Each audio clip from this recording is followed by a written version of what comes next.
some tree growing out of your head? Some kind of a tree? Did that grow out of your head? Okay. Okay, what do I got to do? Just point it towards me. Can you see me? Yeah. Okay. It's recording right now. So. Weird. Okay. My speech today is about gestational diabetes. And it is a kind of diabetes that happens only during pregnancy. About one in every 20 pregnant women develops gestational diabetes. Now I will talk about how your body uses glucose, so it is easier to understand how pregnancy can affect your glucose. Most of the food you eat gets broken down into glucose. Glucose is a form of sugar in the blood. Your bloodstream carries the glucose to cells throughout your body. Your cells use this glucose to give your body the energy it needs. Your pancreas makes a hormone called insulin that helps glucose get into your cells. The insulin attaches to your cells to let the glucose pass from your bloodstream into your cells. Usually your body makes just the right amount of insulin to keep glucose levels normal. When you are pregnant, your body sends glucose to your baby through your placenta. Glucose gives your baby nourishment to grow and develop. At the same time, your placenta makes hormones that cause your cells to prevent insulin from working normally. It's not so easy for the glucose to get into your cells, so your body needs to make more insulin than usual to keep your levels of glucose normal. During the final months of pregnancy, your body needs 2 to 3 times more insulin than usual. If your pancreas cannot make enough insulin, your glucose goes too high. This is gestational diabetes. Gestational diabetes usually goes away after your baby is born. During pregnancy, if your glucose goes too high, your body passes on extra glucose to your baby. It can possibly cause your baby to grow too large and have unsafe low glucose levels after birth. Delivery can be difficult for both you and your baby if your baby grows too large during pregnancy. Gestational diabetes can cause a baby's shoulders and chest to grow too big. Also, a larger baby means you are more likely to need a C-section. Your baby also may be more likely to have lifelong weight problems and be at higher risk of developing type 2 diabetes. If your baby gets too much glucose from you during pregnancy, his or her pancreas starts to make extra insulin.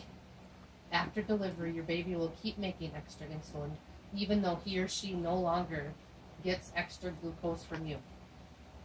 The extra insulin your baby is making can cause his or her glucose to drop too low after birth.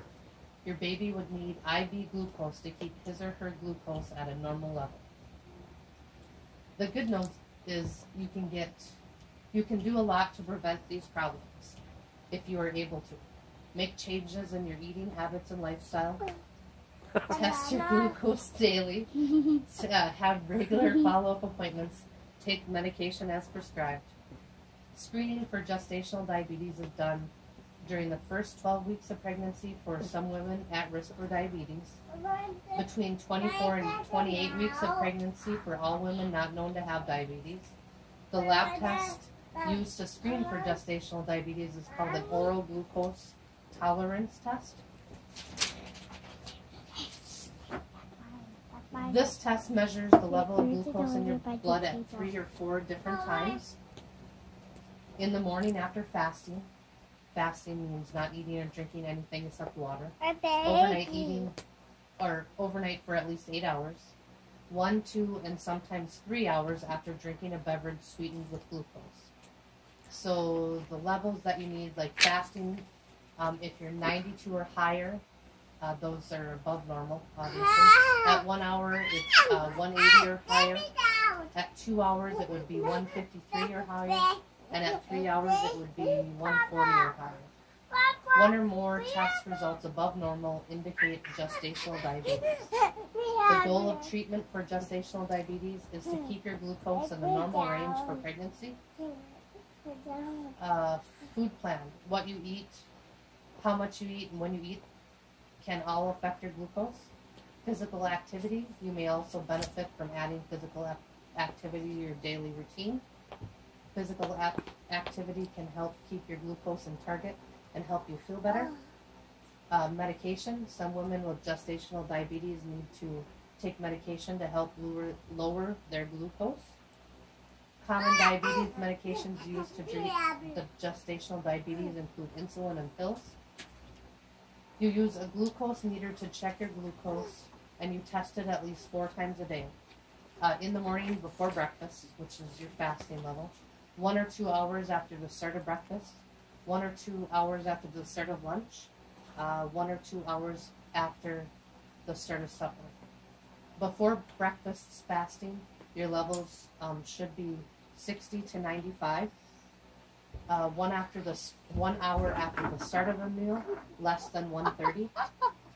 And then following your food plan, you need to count your carbs. If you eat too many carbs, your glucose can go too high. When digested, carbs raise your glucose more than any other kind of food. So in conclusion, there's quite a bit of information that I just gave you, but hopefully you learned something. Okay, you can stop it. And if you didn't know about, start the key specialist.